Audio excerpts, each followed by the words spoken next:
Good morning friends, welcome back to my YouTube channel.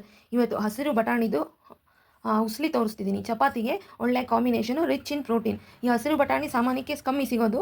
ಇದು ನಾನು Gayu ಸ್ಕ್ಲಿಟ್ಸ್ channel ಇದೆಯಲ್ಲ, madam ಅವರು ಸಾವಯವ ಸಂತೆ ಏರ್ಪಡಿಸಿದ್ರು. ಅಲ್ಲಿಂದ ಸುವಾಸಿನಿ ಆರ್ಗ್ಯಾನಿಕ್ಸ್ ಅವ್ರ ಹತ್ರ ತಂದಿದ್ದೆ ನಾನು. ಈ ಥರ ಕುರ್ಮಳ್ಕೆ ಬಂದಿದೆ.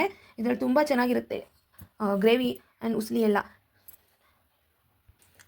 Good morning friends, welcome back to my channel.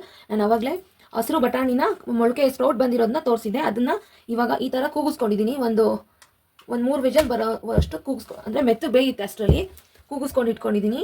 Next ಅದಕ್ಕೆ ಒಗ್ಗರಣೆಗೆ ಒಂಚೂರು ಈರುಳ್ಳಿ, 2 ಈರುಳ್ಳಿ, ಹಸಿರು ಮೆಣಸಿನ್ಕಾಯಿ ಚಾಪ್ ಮಾಡ್ಕೊಂಡಿದ್ದೀನಿ, ಕೊತ್ತಂಬರಿ ಸೊಪ್ಪು, ಒಂಚೂರು ಮೆಂತ್ಯ ಪುಡಿ, ಜೀರಿಗೆ, ಒಂದು ಸ್ವಲ್ಪ ಕಾಯಿ ತುರಿ. ಇವಾಗ ಒಗ್ಗರಣೆ ಹಾಕ್ಕೊಂಡು ಹೇಗೆ ಮಾಡೋದು ಹೇಳ್ತೀನಿ ಬನ್ನಿ.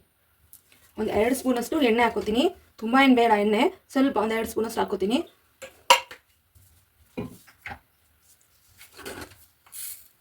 ಸಾಸಿವೆ,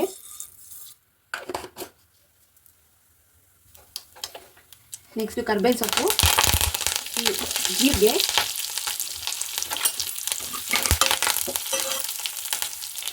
ಇದು ಡಯಟ್ ಫುಡ್ಡಾಗೂ ಬಳಸ್ಬೋದು. ಹೈ ಪ್ರೋಟೀನ್ ಇರೋವಂಥ ಹಸಿರು ಬಟಾಣಿ. ಇದು ನಮ್ಮ ತುಮಕೂರು ಜಿಲ್ಲೆಯಲ್ಲಿ ಸ್ವಲ್ಪ ಸಿಗೋದು ಕಮ್ಮಿ.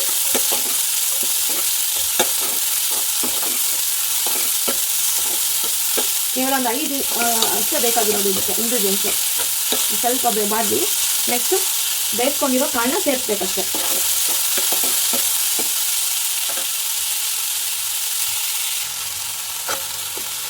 ಇದು ಬಾಡಿದೆ.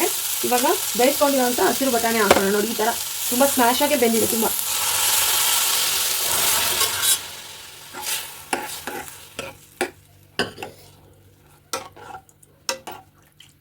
ಸ್ವಲ್ಪ ಬಾಡಬೇಕು. ಇನ್ನೊಂದು ಸ್ವಲ್ಪ ಇದಾಗಬೇಕು.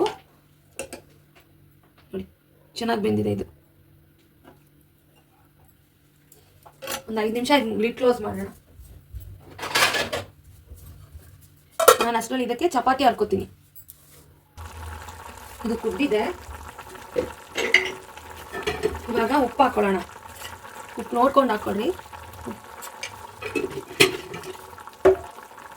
ನೆಕ್ಸ್ಟ್ ಮೆಂತ್ಯ, ಅಂದರೆ ಇದು ತುಪ್ಪದ ಪುಡಿ ಅಂತ ಅಂತೀವಿ ನಮ್ಮ ಕಡೆ. ಅಂದರೆ ಮೆಂತ್ಯ, ಅರಿಶಿನ ಹಾಕಿ ಇದನ್ನು ಗ್ರೈಂಡ್ ಮಾಡಿಕೊಂಡ್ರೆ ತುಪ್ಪದ ಪುಡಿ ಅಂತ ಅಂತಾರೆ ಇದನ್ನು.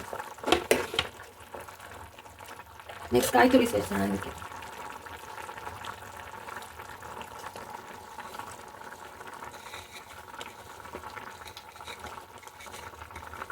ಇದನ್ನು ಚಪಾತಿ ಜೊತೆ ನಾನು ಮಾಡ್ತಿದ್ದೀನಿ. ಇದನ್ನು ಹಾಗೆ ಸಲಾಡ್ ಥರ ಮಾಡಿಕೊಂಡು ಸಹ ತಿನ್ಬೋದು. ಸ್ವಲ್ಪ ನೀರು ಕಮ್ಮಿ ಹಾಕಿ ಬೇಯಿಸ್ಕೊಳ್ಳಿ, ಸಲಾಡ್ ಥರ ಮಾಡ್ಕೊಂಡು ತಿನ್ನಬೇಕು ಅಂದರೆ.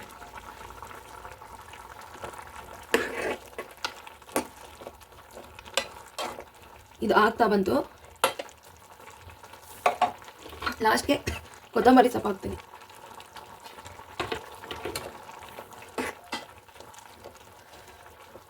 ರುಚಿಯಾದ ಹಸಿರು ಬಟಾಣಿಯ ಒಂದು ಹುಸ್ಲಿ ಅಂತ ಕರಿಬೋದು, ಅಥವಾ ಸಲಾಡ್ ಥರನೂ ಮಾಡ್ಕೊಂಡು ತಿನ್ಬೋದು. ಸಲಾಡ್ ಥರ ಮಾಡ್ಕೊಂಡು ತಿನ್ನಬೇಕು ಅಂದರೆ ಆ ನೀರಿನ ಅಂಶ ಎಲ್ಲ ತೆಗಿಬೇಕಾಗುತ್ತೆ. ಅದಕ್ಕೆ ನಾನು ಹಾಕಿರೋ ಐಟಮ್ಸ್ನೆಲ್ಲ ಹಾಕ್ಕೋಬೋದು. ಬೇಕಾದ್ರೆ ಚಾಟ್ ಮಸಾಲ ಎಲ್ಲ ಹಾಕ್ಕೋಬೋದು. ನಾವು ಅದನ್ನೆಲ್ಲ ಯೂಸ್ ಮಾಡೋದು ಕಮ್ಮಿ, ಹಾಗಾಗಿ ನಾನು ಏನೂ ಹಾಕಿಲ್ಲ. ಇದಾಗಿದೆ. ಇವಾಗ ನಾನು ರೊಟ್ಟಿ ಮಾಡ್ಕೊತಿದ್ದೀನಿ, ಚಪಾತಿ ಬೇಯಿಸ್ಕೊತಿದ್ದೀನಿ. ಇದು ಕಾಂಬಿನೇಷನ್ ಆಗಿ